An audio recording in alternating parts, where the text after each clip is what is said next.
പണ്ട് പണ്ട് മദീന എന്ന മനോഹരമായ നഗരത്തിൽ ഉമർ റളിയല്ലാഹു അൻഹു എന്നു പേരുള്ളൊരു ഭരണാധികാരി ഉണ്ടായിരുന്നു.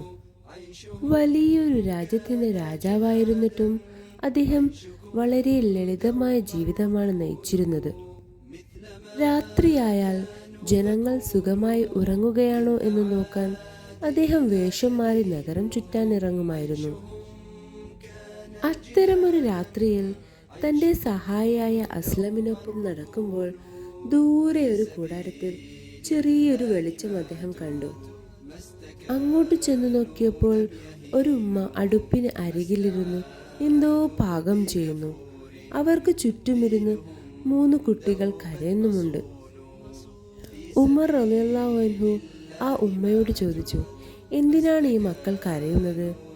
ആ ഉമ്മ വിഷമത്തോടെ പറഞ്ഞു, അവർക്ക് നല്ല വിശപ്പുണ്ട്, തിന്നാൻ ഒന്നുമില്ലാത്തത് കൊണ്ടാണ് അവർ കരയുന്നത്. അടുപ്പിൽ പാത്രം തിളയ്ക്കുന്നത് കണ്ട ഉമർ റളിയല്ലാഹു അൻഹു വീണ്ടും ചോദിച്ചു, അപ്പോൾ അടുപ്പിൽ വേവുന്നത് എന്താണ്? കണ്ണീരോടെ ആ ഉമ്മ മറുപടി നൽകി, അതിൽ വെറും വെള്ളവും കുറച്ച് കല്ലുകളും മാത്രമാണുള്ളത്. ഭക്ഷണം റെഡിയാകുന്നുണ്ട് എന്ന് മക്കളെ പറഞ്ഞ് പറ്റിക്കാൻ വേണ്ടി ഞാൻ വെറുതെ ഇളക്കിക്കൊണ്ടിരിക്കുകയാണ്. അവർ കരഞ്ഞു ഉറങ്ങിപ്പോയിക്കോട്ടെ എന്ന് ഞാൻ കരുതി. ഇത് കേട്ടപ്പോൾ ഉമർ റളിയല്ലാഹു അൻഹുവിൻ്റെ കണ്ണു നിറഞ്ഞുപോയി. അദ്ദേഹം വേഗം അവിടുന്ന് ഓടി മദീനയിലെ ഭക്ഷണശാലയിലെത്തി ഒരു വലിയ ചാക്ക് ഗോതമ്പും നെയ്യും എടുത്തു. സഹായിയായ അസ്ലം പറഞ്ഞു, അമീറെ, ആ ചാക്ക് ഞാൻ ചുമക്കാം.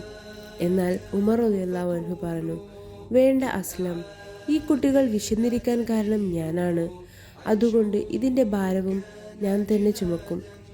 അദ്ദേഹം ആ വലിയ ചാക്ക് സ്വന്തം ചുമലിലേറ്റി ആ കൂടാരത്തിലേക്ക് വീണ്ടും നടന്നു. അവിടെ എത്തി അദ്ദേഹം തന്നെ തീ ഊതിക്കത്തിച്ചു. സ്വന്തം കൈകൊണ്ട് കുട്ടികൾക്ക് സ്വാദുള്ള ഭക്ഷണം പാകം ചെയ്തു നൽകി. ആ കുട്ടികൾ വയറു നിറയെ ഭക്ഷണം കഴിച്ച് സന്തോഷത്തോടെ ചിരിക്കാൻ തുടങ്ങിയപ്പോൾ മാത്രമാണ് അദ്ദേഹത്തിന് സമാധാനമായത്. പിറ്റേന്ന് ആ കുടുംബത്തിന് വേണ്ട എല്ലാ സഹായവും അദ്ദേഹം ഉറപ്പാക്കി. എത്ര വലിയ രാജാവായാലും തൻ്റെ നാട്ടിലെ കൊച്ചു കുട്ടികൾ പോലും വിശന്നിരിക്കരുത് എന്ന് നിർബന്ധമുണ്ടായിരുന്നു ആ സ്നേഹനിധിയായ ഭരണാധികാരിക്ക്. ഇത് നമുക്കൊരു പാഠമാണ്. നമ്മൾ ചെയ്യുന്ന കാര്യങ്ങളിൽ കൃത്യമായ ശ്രദ്ധ വേണം. എത്ര വലിയ നിലയിലെത്തിയാലും മറ്റുള്ളവരെ സഹായിക്കാൻ മടിക്കരുത്.